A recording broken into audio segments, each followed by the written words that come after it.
Alhamdulillah, alhamdulillahilladzi bidzikrihi tatimmu salihah wa bidzikrihi tatanzalur rahmah al-khassah ila ibadihi al-makhsusah. Wassalatu wassalamu ala khairi khalqillah syafi'il khalqi indallah sayyidina wa nabiyyina wa habibina wa syafi'ina wa tabibi qulubina wa murabbi arwahina nabiyyina wa maulana Muhammad sallallahu alaihi wasallam ibni abdillah man syahadat baina yadayhi tabyu birrisalah wa man bakatil udu syauqan lahu wa mahabbah wa ala alihi wa ashabihi wa man tabi'ahum alladzina yadhkuruna Allah ta'ala laylan wa nahara sirran wa jahra batinan wa zahira hatta nalu bidzalika al-maqamatis saniyah والدرجات العالية ونالوا من ربهم رحمته ورضاه أما بعد فأشهد أن لا إله إلا الله وحده لا شريك له وأشهد أن سيدنا ونبينا وإمامنا ومولانا محمدا صلى الله عليه وسلم عبده ورسوله نبيه وخليله وحبيبه فلا نبي بعده سبحانك لا حول ولا قوة إلا بالله.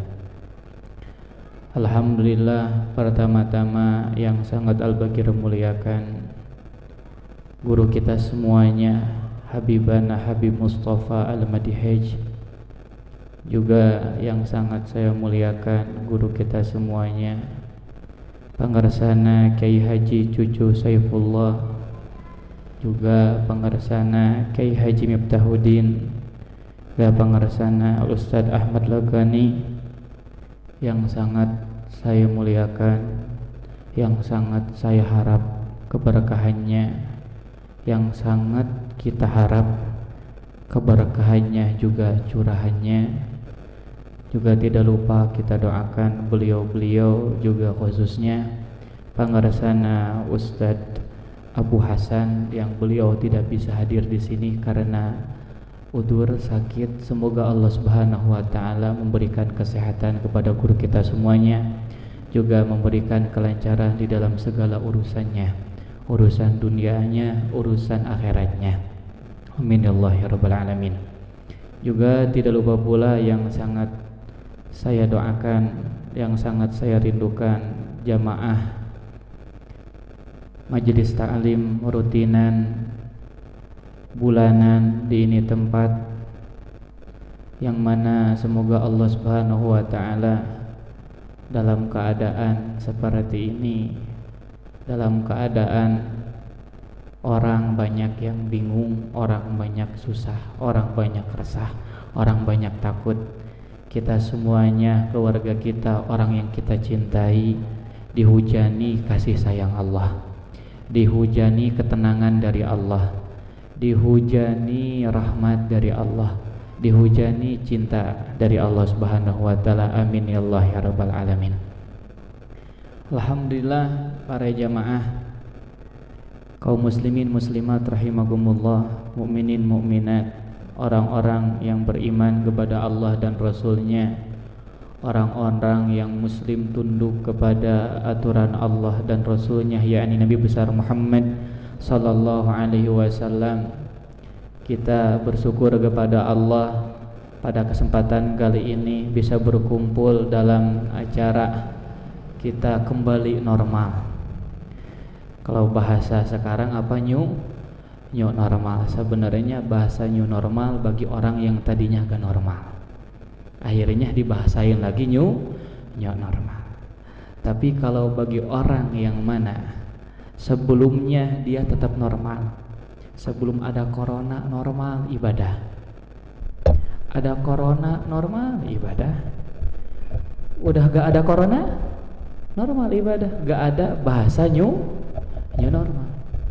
Kalau new normal mah bagi orang yang sebelum corona ibadah, corona gak ibadah, kemudian udah beres corona, ini baru itu new normal.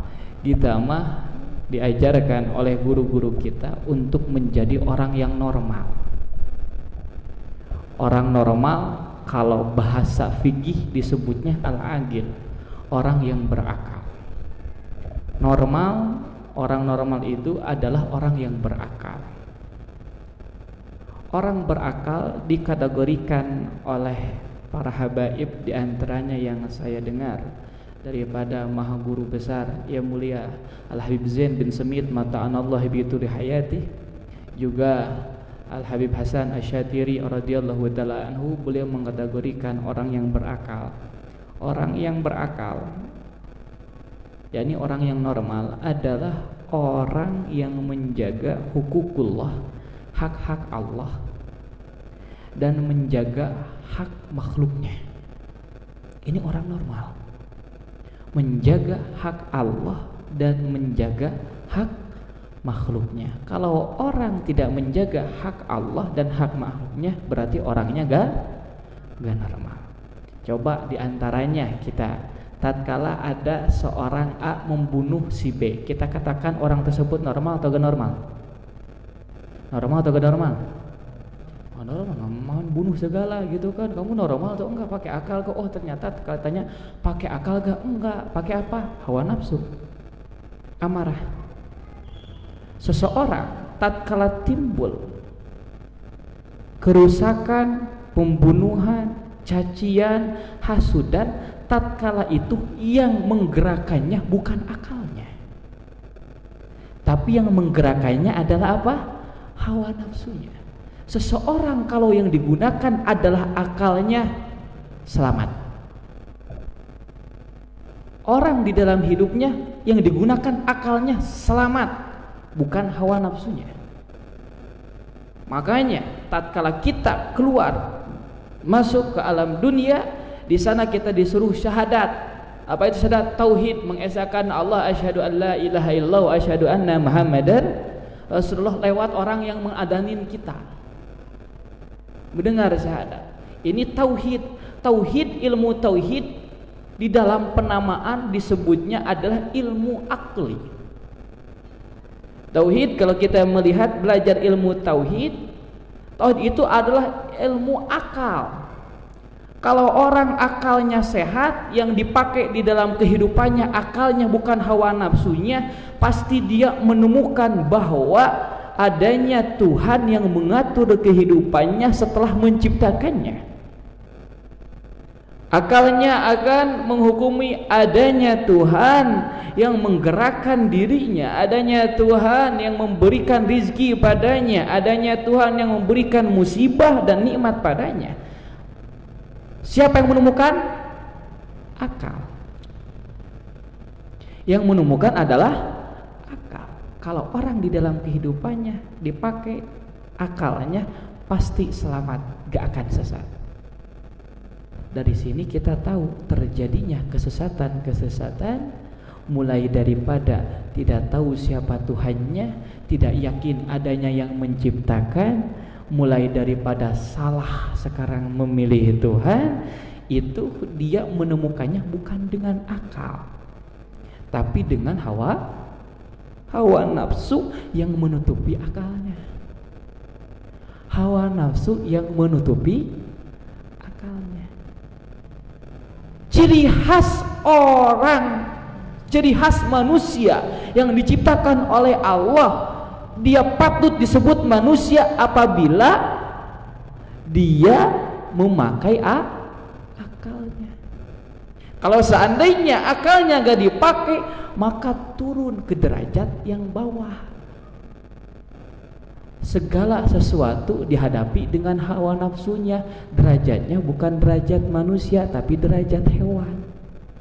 Makanya sama Allah ditegur dalam Al-Qur'anul Karim orang-orang yang di dalam kehidupannya gitu kan, siang dan malam patokannya adalah hawa nafsunya, ulaika kal an'ami, kata Allah. Mereka seperti binatang ternak. Gimana binatang ternak? Makan, minum, pikirannya yang penting bisa makan, bisa minum, bisa tidur, bisa kumpul gitu kan.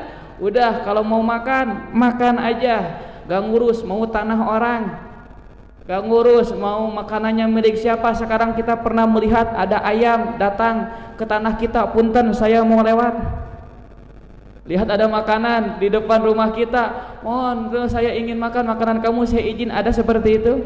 Nggak ada. Orang kalau sudah di dalam kehidupannya akalnya nggak dipakai, derajatnya akan turun seperti derajat hewan. Kok bisa? Karena dia memutuskan segala perkara bukan dengan akalnya tapi dengan hawa nafsunya. Sekarang saya lapar, keluarga saya lapar sekarang. Saya lapar, keluarga saya lapar sekarang. Saya harus gimana? Gak ada jalan lagi. Saya lihat makanan di hadapan saya, ya saya makan. Tanpa melihat itu milik siapa. Saya lihat barang di hadapan saya karena saya perlu. Saya lihat uang di hadapan saya ambil. Kenapa? Karena saya perlu. Karena saya butuh. Dia menghukumi sesuatu dengan apa? Hawa nafsunya. Kalau orang sudah menghukumi sesuatu dengan hawa nafsunya, ditegur oleh Allah, ulaika kal an'ami, mereka seperti binatang ternak. Balhum adol, kata Allah, bahkan mereka lebih sesat. Maksud lebih sesat gimana? Lebih parah ketimbang binatang ternak. Binatang ternak mah masih tahu siapa anaknya, siapa bapaknya. Binatang ternak masih tahu, bisa membedakan mana laki-laki, mana perempuan. Tapi kalau orang sudah gak dipakai akalnya, statusnya dia manusia, diberikan akal oleh Allah, namun akalnya gak dipakai di dalam kehidupannya, memutuskan perkara dengan hawa nafsunya, maka mereka keadaannya akan lebih parah ketimbang hewan. Gak mandang dia bapaknya, gak mandang dia adalah anaknya, gitu kan? Gak mandang dia adalah kakak atau adiknya, dia adalah saudaranya. Gak mandang dia tetangganya, gitu kan? Gak mandang dia sejenis, satu desa, satu kaum, satu kabilah. Gak mandang dia laki-laki mau perempuan, hajar sikat, gitu kan? Kenapa? Karena mereka menghukumi sesuatu dengan apa? Hawa nafsunya. Dua golongan oleh Rasulullah Shallallahu Alaihi Wasallam dijelaskan. Dua golongan ini yang tidak termasuk golongan itu. Golongan ini gak termasuk golongan itu. Apa? Al-alimu wal muta'allimu, kata Nabi, syarikani fil khair. Orang yang tahu ilmu, orang yang belajar ilmu. Belajar ilmu yakni belajar ilmu Allah. Mau mesantren atau hadir di majlis taklim, syarikani fil khair, keduanya bersekutu di dalam kebaikan. Orang yang tahu ilmu dengan orang yang mencari ilmu. Wasairun nas, sisanya hamajun, kata Nabi, la khaira fi hamajun. Al-Fakir mendengar dari guru kita Abuya mendengar daripada apa mengartikan hamajun teh naon? Lara Jawa cenah euy, laleur hijau. Sisanya laleur hijau. Kata apa? Jelema anu nyaho kana ilmu, jelema anu ngaji neangan ilmu, eta teh bersekutu dina kahadean. Sesana mah naon? Laleur hejo asorna teh. Kuninga laleur hejo. Kuninga laleur hejo. Nu gede eta dengan laleur hejo. Cing kira-kira laleur hejo entrepna di mana? Beda. Laleur hejo dengan laleur biasa, beda. Laleur hejo mah terfokus pada kotoran. Sisanya mah kata apa? Lalur hejo. Jadi yang dikejar adalah kotoran. Perut cari makan pagi siang malam, cari makan, kerjaannya sampai meninggalkan sholat, meninggalkan kewajiban, baik kewajiban kepada Allah, kewajiban kepada makhluknya. Yang dikejar untuk makan, ujung-ujungnya keluar apa? Kotoran. Sisanya orang yang ngaji, yang tahu ilmu Allah, dan orang yang mengkaji ilmu Allah, menuntut ilmu Allah, keduanya berada dalam kebaikan. Sisanya mah lalur hijau. Lalur hijau itu bahasa Indonesia naon? Lalat hijau, gitu kan. Nah, sak ngadangu ya sana nguping lalat hijau. Nah, ini bahasa Indonesia naon? Aya bahasa khusus teh? Lalur hijau, lalat yang besar itu. Nah, kalau kita, status kita dalam kehidupan kita bukan sebagai orang yang tahu ilmu Allah, bukan termasuk orang yang ngaji menimba ilmu Allah, ketahuilah, wah ternyata status kita baru nyampe lalur hijau. Yang dikejar-kejar hanyalah kotoran. Ternyata yang dikejar-kejar kita adalah kotoran. Ya, untuk perut ujungnya lagi keluarnya kotoran, untuk minum keluarnya lagi kotoran, gitu kan. Nikah ujung-ujungnya yang dituju juga ya lubang kotoran juga, sama semuanya. Mau cari makanan yang paling berkhasiat, madu, keluarannya dari tempat keluar kotoran. Ingin sekarang pakaiannya yang paling mahal, oh dari sutra dari mana keluarnya? Kotoran lagi semuanya. Lubang kotoran. Enggak ada. Dua orang ini tidak termasuk golongan itu, yang tahu ilmu Allah dan yang mengkaji ilmu Allah. Faya bakat, alangkah beruntung kita tatkala digolongkan oleh Allah dari golongan orang yang menimba ilmu Allah, bersekutu di dalam kebaikan, menimba ilmu Allah. Ingat, menimba ilmu Allah. Kalau kata-kata menimba ilmu Allah sudah ada sekarang di sana, harus ada kewajiban dapat ilmunya enggak? Ada kewajiban harus dapat ilmunya enggak? Enggak ada. Yang dikatakan oleh Nabi, yang menimba ilmu Allah, mau dapat enggak dapat, tetap kamu termasuk dalam golongan orang yang bersekutu dalam kebaikan. Makanya orang yang ngaji emah enggak ada kata-kata rugi. Orang yang ngaji enggak ada kata-kata rugi. Kita hadir di majelis taklim, pulang ada yang nanya, "Cing, kamu hadir di majelis taklim teh, tadi apa yang kamu dengar? Kamu hafal gak tadi?" Aduh, oh deh, gitu kan? Percuma. Gak ada. Orang yang menimba ilmu Allah gak ada kata-kata percuma. Orang yang mencari ilmu Allah gak ada kata-kata percuma. Orang yang mana mendorong orang, mensupport orang, menyemangati orang, membiayai orang untuk menimba ilmu Allah, gak ada kata-kata percuma. Ustadz, saya punya anak, saya pesantrenkan.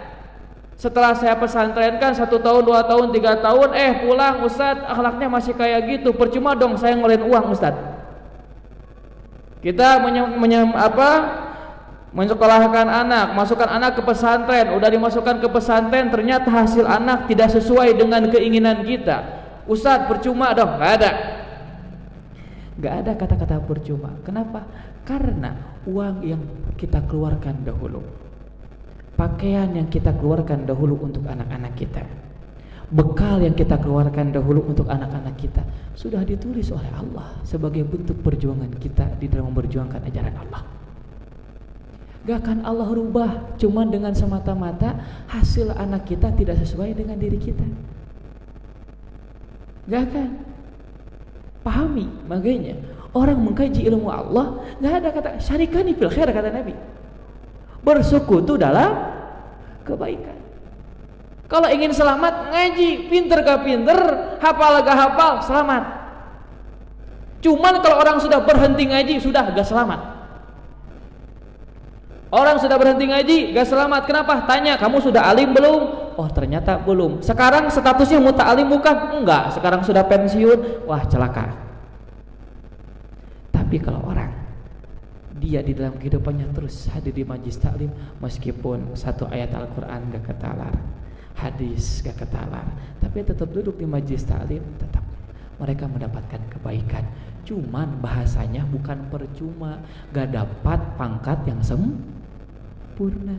Jadi bahasanya bukan percuma, gak dapat apa-apa, ngapain, bukan. Anak kita juga yang kita pesantrenkan, kemudian tatkala pulang ke rumah, percuma, gak ada perubahan, gak ada kata-kata percuma, cuman gak sempurna. Kenapa? Karena anak kita di pesantren dia membaca Al-Quran. Apakah kita katakan membaca Al-Quran tersebut percuma?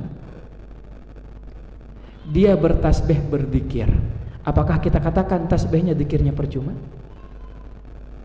Kemudian dia duduk berdoa kepada Allah, sholat duha, sholat witir, apakah kita katakan duhanya percuma, witirnya percuma?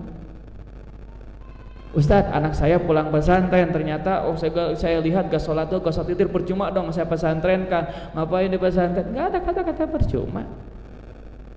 Kenapa? Sholatnya dia tetap dihitung, sudah ada catatannya di sisi Allah, tidak akan terhapus karena dia tidak sholat sekarang. Kata-kata percuma ini jangan sampai menjadikan kita jadi mundur dari medan, dari penghasilan yang luar biasa. Ini kata-kata percuma ini, hati-hati, ini bisa merubah keyakinan orang terhadap ilmu Allah, keyakinan orang terhadap ilmu Nabi besar Muhammad sallallahu alaihi wasallam. Ini kata-kata ini nih, banyak orang yang mana rubah hatinya karena kata-kata ini. Percuma kamu ngaji, ternyata masih sengsara.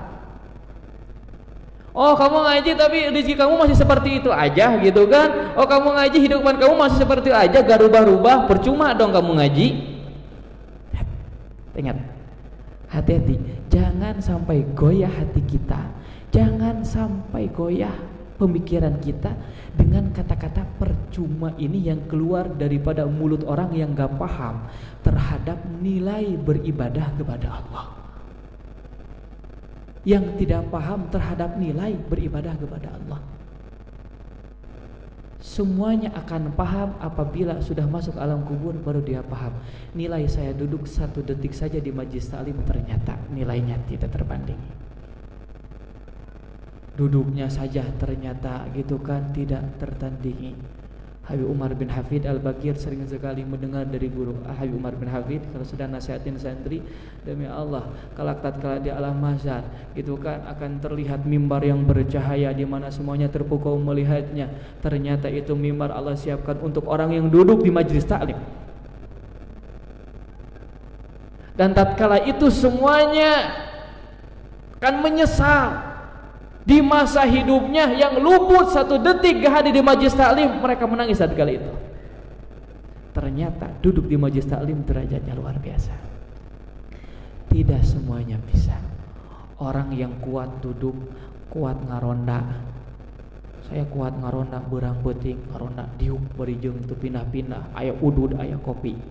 Kuat. Sok ajak ke majlis taklim, bere udud, bere kopi, dak jamin saja indit. Gitu kan, belum tentu. Dan belum tentu orang yang hebat, oh saya kuat bergadang Ustadz, saya kuat bergadang Ustadz, saya mah 3 hari gak tidur Ustadz, padahal gak pakai kopi, kuat. Dudukan di majlis taklim 1 jam saya jamin tidur. Gitu kan, kenapa? Karena beribadah kepada Allah, apalagi lewat talabul ilmi, mencari ilmu Allah ini, talabul ilmi ini mencari ilmu Allah yang derajatnya sudah diutarakan oleh Allah di Al-Qur'annya. Kita sering mendengar dari kalam para kiai, para ulama, diutarakan oleh Nabi besar Muhammad sallallahu alaihi wasallam lewat hadisnya, bagaimana derajat orang yang mengetahui ilmu Allah, al-ulama. Lewat proses menuntut ilmu Allah itu tempat yang sangat susah sekali, tidak semua orang bisa duduk di sana. Kenapa? Berat. Ujiannya berat. Tempatnya kayak gampang tapi berat. Gampang-gampang susah padahal tinggal duduk ada uyah gitu kan. Gampang-gampang susah. Karena di dalam hadis mah bayangkan 10.000 setan. Orang mau ngaji 10.000 setan datang. Satu setannya ngomong la tata alam tong ngaji euy. Berapa setan? 10.000 setan, setiap satu setannya ngungkapin alasan-alasan masing-masing. Kata satu setan, "Gak usah ngaji, kan kamu ngantuk, tidur aja." Kita lawan nih, lawan. Setan ini gak bisa. Yang satu lagi, "Kamu sekarang bisa nahan ngantuk, tapi kan lapar, gitu kan? Mendingan cari makanan aja."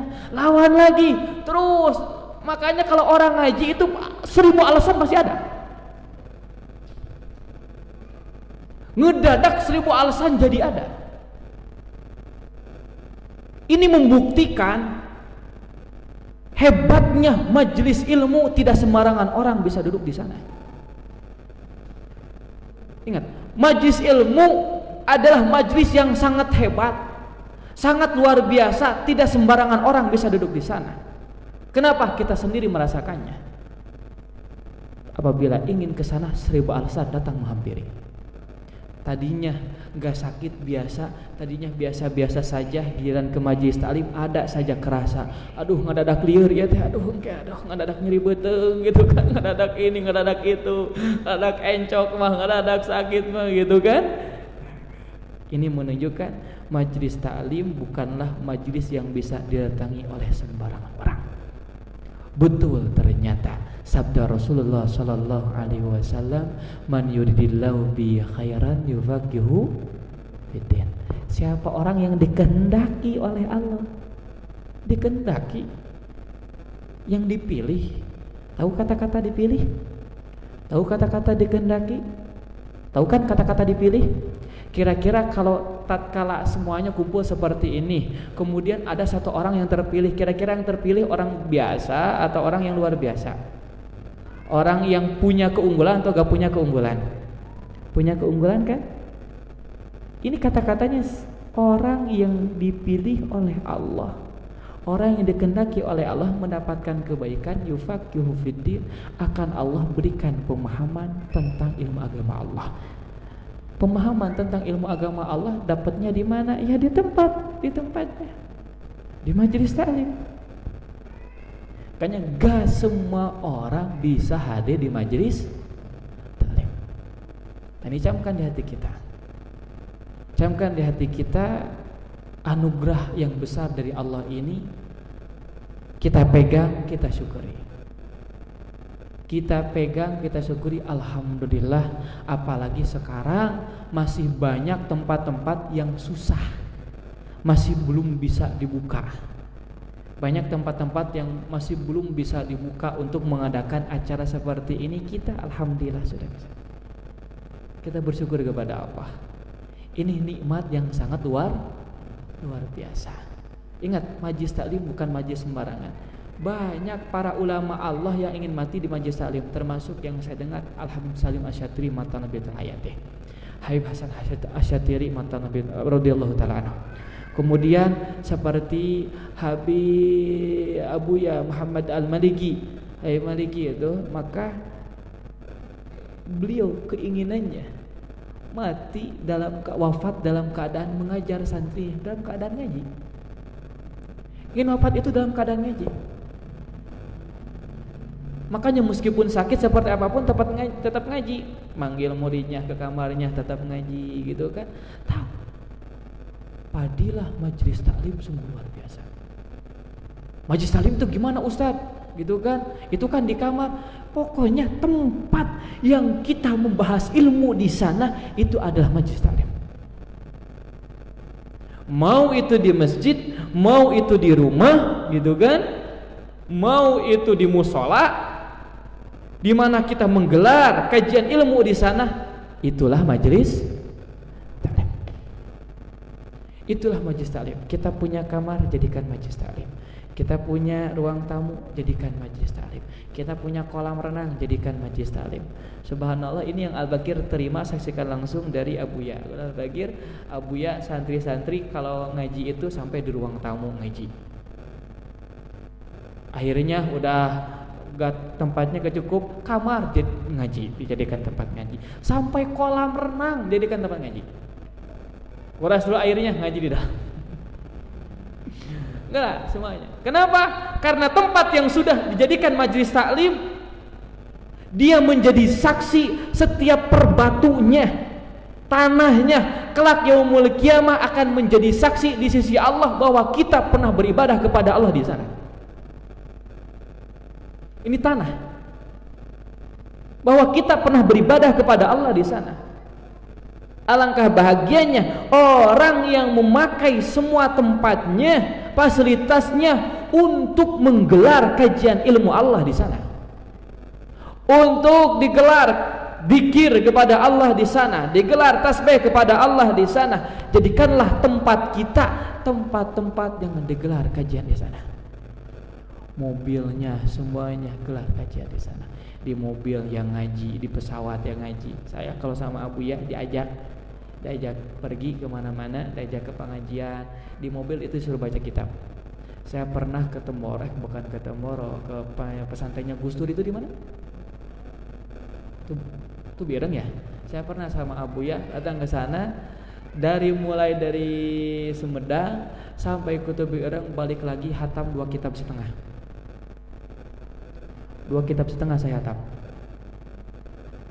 Tuhfatul Ikhwan sama Bahasa Irwan sama apa lagi itu kitab Imam Al-Haddad, satu lagi belum hatam.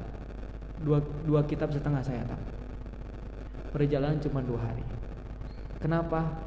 Datang dari mobil baca kitab, nunggu pesawat baca kitab, di pesawat baca kitab, datang ke hotel ada waktu baca kitab dulu, istirahat, bangun tidur udah sholat subuh, sambil nunggu makan pagi baca kitab. Akhirnya ada yang jemput di jalan baca kitab, tabarukan di tempat di sananya baca kitab, hatam 2 kitab setengah, perjalanan 2 hari. Di mana-mana menimba ilmu Allah. Jadikan kehidupan kita penuh dengan menimba ilmu. Ustadz, saya mau bukan gak mau, tapi saya kerjaannya di pasar, saya kebanyakannya di kantor. Sekarang mah sudah agak susah, HP ada, buka YouTube, radio ada, kajian-kajian ilmu, seteng ngaji kita di sana. Streaming sekarang sudah banyak, buka FB, streaming majlis-majlis taklim banyak, buka kaji kita. Selagi yang menyampaikannya benar, sudah terpercaya di sisi para ulama Allah. Ingat, harus pilih-pilih kita di dalam streaming juga, harus lihat siapa yang streaming, menyampaikan juga ini siapa. Hati-hati, apalagi media ini sudah banyak campur aduk di sana. Kita harus melihat mana ulama yang sudah dipercayai oleh ulama yang lain lagi. Ulama yang sudah dipercayai oleh ulama lain lagi, udah sepakat ulama, oke, kita kaji di sana. Di kantor setel, di rumah sakit setel, di pasar setel, maka pasar kita akan menjadi majelis taklim ilmu Allah. Kantor kita menjadi majelis taklim ilmu Allah. Rumah sakit kita menjadi majelis taklim ilmu Allah, di mana keberkahan dari Allah, kebaikan dari Allah tertumpah di sana, sehingga rumah kita menjadi rumah yang timbul sakinah mawaddah warahmah, sehingga kantor kita menjadi kantor yang timbul sakinah mawaddah warahmah, sehingga pasar kita menjadi pasar yang lahir di sana sakinah mawaddah warahmah, sehingga bisnis kita menjadi tempat di mana lahir di sana sakinah mawaddah warahmah, dan kehidupan kita penuh dengan sakinah mawaddah warahmah, ketenangan, sakinah, gitu kan, mawaddah kecintaan, rahmah kasih sayang. Kantornya gak akan ribut, gak akan pasea dengan karyawan yang lain. Di rumah sakitnya gak akan tengkar dengan karyawan yang lain. Di rumahnya akan tengkar dengan suami, istri, anaknya, karena digelar kajian ilmu di sana. Semoga keberkahan ini tertumpah kepada kita semuanya. Maksudnya yang hadir di sini umumnya untuk semua muslimin mukminat. Semoga diberikan sekarang curahan kasih sayang Allah kepada kita semuanya, Semoga Allah Subhanahu wa taala menumpahkan kecintaannya kepada kita semuanya. Semoga Allah Subhanahu wa taala menumpahkan hidayah dan taufiknya kepada kita semuanya. Semoga Allah Subhanahu wa taala menumpahkan ampunannya kepada kita semuanya. Semoga Allah Subhanahu wa taala menumpahkan madad dan nafahatnya kepada kita semuanya. Dan semoga Allah Subhanahu wa taala menumpahkan kerinduannya kepada kita semuanya. Dan semoga Allah telah menumpahkan pandangannya, pendengarannya kepada kita semuanya. Dan semoga Allah Subhanahu wa taala mengabulkan doa-doa kita semuanya. Doa yang baik di sisi Allah dikabulkan oleh Allah. Doa yang buruk di sisi Allah diganti dengan yang baik oleh Allah Subhanahu wa taala. Dan semoga sekarang kita semuanya oleh Allah digolongkan dari golongan orang-orang yang mana disucikan, dibersihkan daripada kotoran dosa, disucikan, dibersihkan daripada kotoran hawa nafsu, disucikan, dibersihkan daripada pikiran-pikiran yang melenceng dari ajaran Allah dan Rasulnya, dibersihkan daripada pemikiran-pemikiran yang berbelot daripada kebenaran, berbelot daripada jalan yang lurus, berbelot daripada akidah yang benar, akidah Nabi besar Muhammad sallallahu alaihi wasallam, akidah para sahabat Rasulullah sallallahu alaihi wasallam. Kita digolongkan dari golongan yang mana oleh Allah Subhanahu wa taala dikuatkan hati kita, dikuatkan jasad kita dengan kekuatan iman dan kekuatan Islam, dengan kekuatan ihsan, diberikan rasa hati kita, rasa di mana kita merasa gerak-gerik kita disaksi oleh Allah, rasa gerak-gerik kita dilihat oleh Allah, rasa sekarang gerak-gerik kita, ucapan kita didengar oleh Allah, rasa di mana di dalam setiap langkah kita selalu berada di bawah pengawasan Allah, rasa di mana di setiap langkah kita selalu ditemani oleh Allah, sehingga kita mendapatkan ketenangan di dalam langkah kita, kita mendapatkan kebahagiaan di dalam langkah kita, dihilangkan kegunahan dari hati kita, dihilangkan rasa takut dari hati kita, dihilangkan rasa susah dari hati kita. Dan semoga kita semuanya oleh Allah digolongkan dari golongan orang-orang yang mana disampurnakan akhlakul garimah, dijadikan orang yang mana sampai ke derajat uswatun hasanah, digolongkan dari golongan orang setelah derajat uswatun hasanah nyampe ke derajat orang yang selalu melontarkan mau'izah hasanah.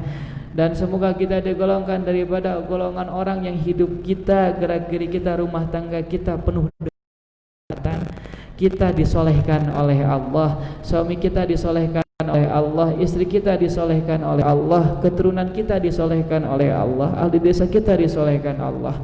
Kita digolongkan dari golongan orang-orang yang selalu dijaga oleh Allah dari segala musibah, dijaga oleh Allah Subhanahu wa taala dari segala penyakit, dijaga oleh Allah Subhanahu wa taala dari segala wabah, dari rasa takut, dari bencana. Dan semoga kita digolongkan dari golongan orang-orang yang mana selalu mendapatkan nikmat dari Allah, selalu bisa mensyukuri nikmat dari Allah, digolongkan daripada golongan orang-orang yang bisa memakai dohir dan batinnya beribadah kepada Allah, dohir dan batinnya mengingat Allah, dohir dan batinnya rindu kepada Allah, digolongkan dari golongan orang yang bisa meneteskan air matanya karena mengingat kepada Allah, dan digolongkan dari golongan orang yang bisa meneteskan air matanya karena mengingat kepada Nabi besar Muhammad sallallahu alaihi wasallam, digolongkan dari golongan orang yang mana mulutnya selalu basah menyebutkan nama Allah, mulutnya selalu basah menyebutkan nama Nabi besar Muhammad sallallahu alaihi wasallam, digolongkan dari golongan orang-orang yang mulutnya selalu basah menyebut nama-nama kekasih Allah, para aulia Allah, para ulama Allah, mulutnya basah dengan menyebutkan kebaikan di dalam kehidupannya, menaburkan keselamatan di dalam kehidupannya, dijaga mulutnya daripada ghibah, dijaga mulutnya daripada mencaci, daripada benci, daripada hasud, dan digolongkan dari golongan orang yang hatinya dipenuhi syukur, hatinya dipenuhi qanaah, hatinya dipenuhi dengan mawaddah, hatinya dipenuhi dengan husnudzon, baik sangka kepada semua makhluk Allah, dijauhkan daripada sifat buruk sangka kepada makhluk Allah. Dan semoga Indonesia ini khususnya umumnya semua negara Islam oleh Allah Subhanahu wa taala segera diangkat penyakit, diangkat musibah, Negara kita dijadikan negara yang sakinah, mawaddah warahmah, negara yang subur, makmur, tentram, damai, dijauhkan daripada pertengkaran, dan semoga para pemerintahnya semuanya disolehkan oleh Allah, diberikan hidayah oleh Allah, diberikan petunjuk oleh Allah, dan masyarakatnya diberikan hidayah, diberikan petunjuk oleh Allah, diberikan kesabaran oleh Allah Subhanahu wa taala. Dan kita semuanya digolongkan dari golongan orang-orang yang tatkala wafat, kita wafat dalam keadaan husnul khatimah, wafat dalam keadaan membawa iman dan Islam. Kemudian kita masuk ke alam kubur, dikumpulkan dengan orang-orang yang soleh. Keluar di alam kubur dikumpulkan dengan para aulia Allah, para ulama Allah Subhanahu wa taala, sehingga kita semuanya masuk surga Allah dengan kekasih-kekasih Allah Subhanahu wa taala, khususnya dengan Nabi besar Muhammad sallallahu alaihi wasallam. Amin ya Allah ya rabbal alamin. Juga semoga kita semuanya digolongkan dari golongan orang yang selalu mendoakan para ulama Allah. Khususnya kita doakan guru-guru kita, para ulama Allah yang sedang dalam keadaan sakit, siapapun beliau, termasuk tadi Ustadz yang nggak bisa hadir di sini, kemudian Pangarsana Apa Udin, guru kita semuanya yang sedang dalam keadaan sakit, kemudian saudara-saudara kita yang ikut berjuang di jalan Allah, termasuk Pak Haji di sini yang sedang dalam keadaan sakit, disembuhkan oleh Allah Subhanahu wa taala. Keluarga kita, orang yang kita cintai yang sedang dalam keadaan sakit, segera disembuhkan oleh Allah Subhanahu wa taala dengan kesembuhan yang sempurna zahiran wa batina, bi barakati Rasulullah sallallahu alaihi wasallam, dan keberkahan majelis ilmu Allah. Semoga doa kita dikabul oleh Allah Subhanahu wa taala. Amin ya Allah ya rabbal alamin. Bi jaisina Rasulullah sallallahu alaihi wasallam. Bismillahirrahmanirrahim. Fatihah. A'udzubillahi minasyaitonirrajim. Bismillahirrahmanirrahim. Alhamdulillahirabbil alamin. Arrahmanirrahim. Maliki yaumiddin. Iyyaka na'budu wa iyyaka nasta'in. Ihdinas siratal mustaqim. Shiratal ladzina an'amta 'alaihim ghairil maghdubi 'alaihim waladdallin. Amin. Nah, sekian yang bisa Al-Bagir sampaikan. Sebelum ditutup, Al-Bagir mengundang atas nama Pondok Pesantren Asy-Syifa Al-Muhammadiyah akan ada rutinan bulanan di Simpang, mulai berjalan kembali seperti biasa, yang sekarang jatuh pada tanggal 5 Juli. 5 Juli hari Minggu dari pagi sampai zuhur, mengundang kepada para jamaah semuanya, semoga panjang umur juga ada rezekinya. Nah, sekian dari Al-Bagir. Wa'alaikum wassalamualaikum warahmatullahi taala wabarakatuh.